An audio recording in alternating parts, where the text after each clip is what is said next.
People around me always ask me, what exactly do you do as a GRA? Well, GRA stands for Graduate Research Assistant. Sounds pretty official, right? But in real life, it means doing almost everything my supervisor needs. My job is broad, very broad. One day I'm analyzing data, the next I'm writing manuscript, prepping for conference, answering emails, facilitating undergraduates, juniors, sorting admin tasks, or making sure a meeting runs perfectly. Working with my supervisors have pretty much trained me to be an all-rounder. And in this vlog, my supervisor is heading to Indonesia UGM University for a talk and a children's psychological project. Me, I'm taking along as the boss shadow, making sure everything runs smoothly. Don't get me wrong, I'm busy, I'm stressed, surprisingly I'm grateful for it. Having this supervisor has made my life feel more meaningful than ever. Well, while I'm the boss shadow, I also brought my own shadow along for this trip, Peter.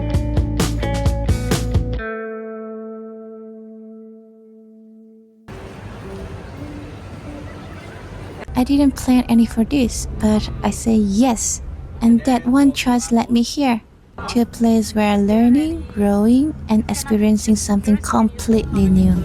And actually, we already asked this.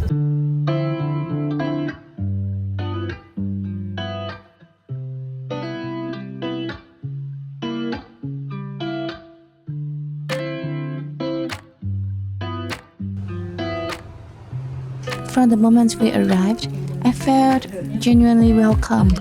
It reminded me that hospitality doesn't have to be grand, just thoughtful. A simple pickup and a meal were enough to show their sincerity. One day, I want to do the same for others.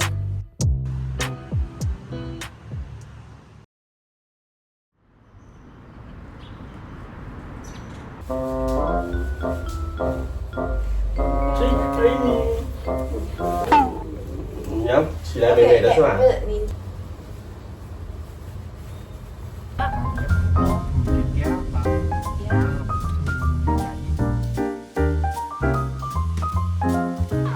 It was just lunch, a casual chat between researchers. My research focuses on flood victims. I met someone studying volcanic disaster survivors. Different topics, different places, but somehow it clicked. That's when I realized some of the best insights come from simple conversation. Okay, we're just waiting for someone to pick us up right now and we can chat a little bit about this trip. This trip is actually about a children's psychology project, and my supervisor also will work with the university here to give a talk tomorrow in the university about resilience. But today, now, I'm going to meet the children.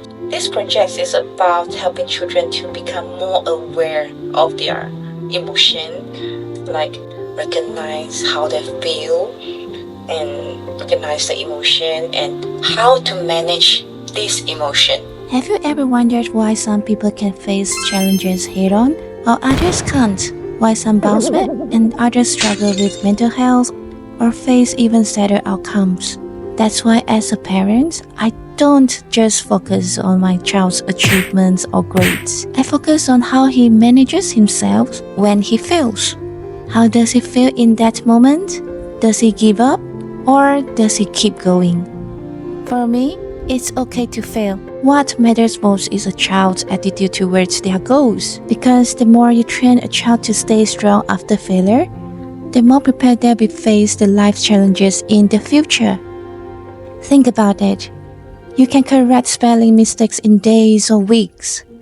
But teaching a child to face failure and keep going takes years. Because you are shaping a way of thinking and an attitude towards life, not just grades. Always remember, we can't succeed all the time, including our children. And it's far more important to teach children how to manage themselves when they face failure. Okay, I'm very excited.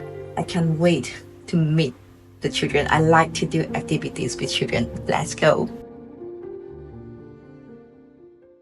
Not same. That morning, we left the city and headed into the rural hills.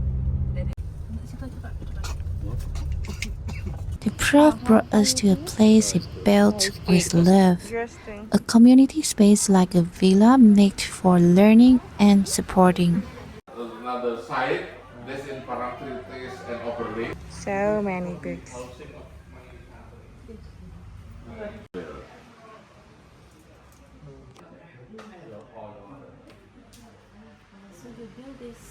I heard that not long ago, these hills had no schools, no access to formal education at all.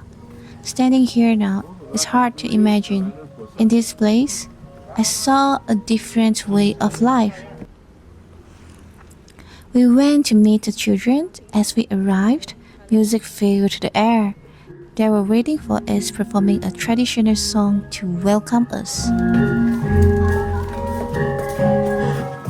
I didn't expect it to feel so warm. That come from Malaysia, from Penang, dari Penang. Ya, nanti mau pengen ngajak dolanan, pengen ngajak semuanya. Aku minta bantuan Alisa. Everyone is that there's the same. Baca bro, diajarin cara ini.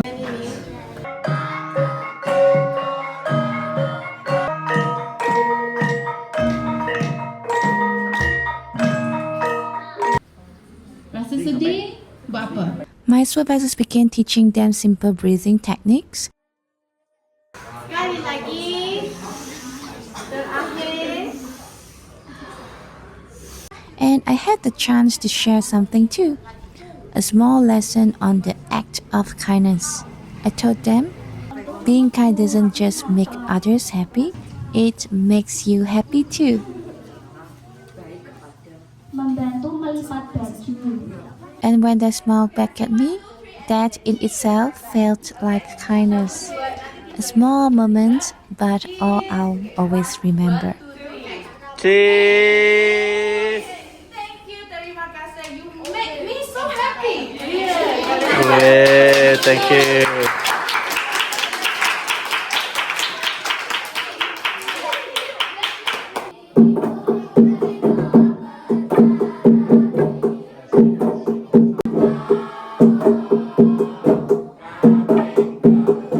Pesantren Trimulya Jati.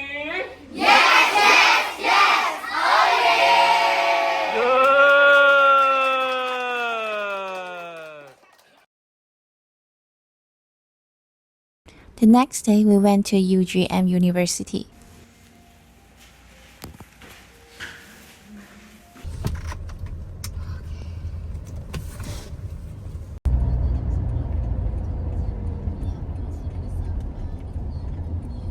My supervisor was invited to give a talk on resilience. I sat there watching her speak, calm, confident, clear. Then she presented our research on flood victims, work we've done together. And in that moment, I felt proud of her. And quietly, I felt proud of myself too. This is my first research, something I had poured real effort into. 240 is the regular program and 40 is IU. Of ODAC. This is the data that we took this morning right here. On our final day, we slowed down. No deadlines, no tasks, just time.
warna hijau ah?